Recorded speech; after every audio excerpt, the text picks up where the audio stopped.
एक समय की बात है, एक राजा था जिसके 3 मंत्री थे। राजा अपने मंत्रियों की निष्ठा और बुद्धिमत्ता की परीक्षा लेना चाहता था। उसने उन्हें एक सरल कार्य दिया।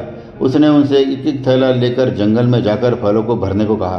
पहला मंत्री वफादार और मेहनती था। उसने सोचा कि राजा सर्वोत्तम फलों का हकदार है, इसीलिए उसने सबसे पक्के और रसीले फलों की तलाश की। कड़ी मेहनत से उसने सर्वोत्तम फल ढूंढे और उन फलों से अपनी झोली भर दी। दूसरा मंत्री आलसी और बेईमान था। उसने सोचा कि राजा यह जांचने में बहुत व्यस्त होगा कि उसने क्या एकत्र किया है। उसे जो भी फल मिला उसने उनकी गुणवत्ता की परवाह किए बिना उठा लिया।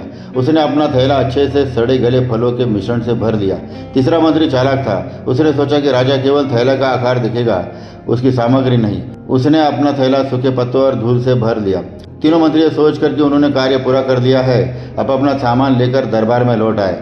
राजा ने उनके थैलों को देखे बिना ही उन्हें 3 महीने के लिए अलग अलग जेलों में भेजने का आदेश दे दिया। उसने आदेश दिया कि उन्हें कोई भोजन नहीं दिया जाएगा और वे केवल वही खा सकते जो उन्होंने अपने बैग में एकत्र किया है। पहले मंत्री ने जेल में 3 महीने तक अपने द्वारा एकत्र किए गए स्वादिष्ट फल खाकर जीवित रहे। वह उनकी ईमानदारी और परिश्रम के लिए आभारी थे। दूसरा मंत्री जेल में कुछ समय तक अपनी थैली के अच्छे फल खाकर जीवित रहा, लेकिन कुछ समय बाद उसे सड़े हुए फल खाने पड़े और इस तरह वह सड़े हुए फल खाकर बीमार हो गया। बाद में उन्हें अपने आलस्य और बेईमानी पर पछतावा हुआ। तीसरा मंत्री, जिसके थैले में केवल सूखे पत्ते और धूल थी, जेल में भूख से मर गया, क्योंकि उसके थैले में खाने के लिए कुछ भी नहीं था। उसे अपनी मूर्खता का एहसास हुआ और उसे अपनी धूर्तता के परिणामों का सामना करना पड़ा। यदि हम अपने जीवन में देखें तो पाएंगे कि राजा और 3 मंत्रियों की कहानी हमें कर्म का महत्वपूर्ण नियम सिखाती है कि हमें अपने कार्यों का परिणाम स्वयं ही भुगतना पड़ता है।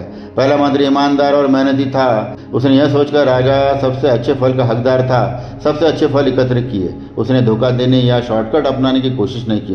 अंत में जेल में जीवित रहने के लिए पर्याप्त भोजन पाकर उन्हें उनकी ईमानदारी का पुरस्कार मिला। दूसरा मंत्री आलसी और लापरवाह था। उन्हें जो भी फल मिले उन्होंने उनकी गुणवत्ता की जांच किए बिना ही उन्हें एकत्र कर लिया। उसने सोचा कि उसने जो किया है राजा उस पर ध्यान नहीं देगा या उसकी परवाह नहीं करेगा। उसकी लापरवाही की सजा उसे सड़े हुए फल खाने और बीमार पड़ने से मिली।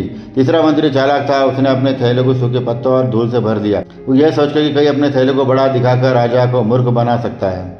उसे राजा या अपने कार्य की कोई परवाह नहीं थी। अंत में उसे अपने धोखे के लिए कुछ भी न खाने और भूखे मरने की सजा दी गई। इस कहानी से हमें शिक्षा मिलती है कि हम अपने कर्मों के फल से बच नहीं सकते। यदि हम अच्छा करेंगे तो हमें अच्छा फल मिलेगा, यदि हम बुरा करेंगे तो हमें बुरा फल जरूर भुगतना पड़ेगा।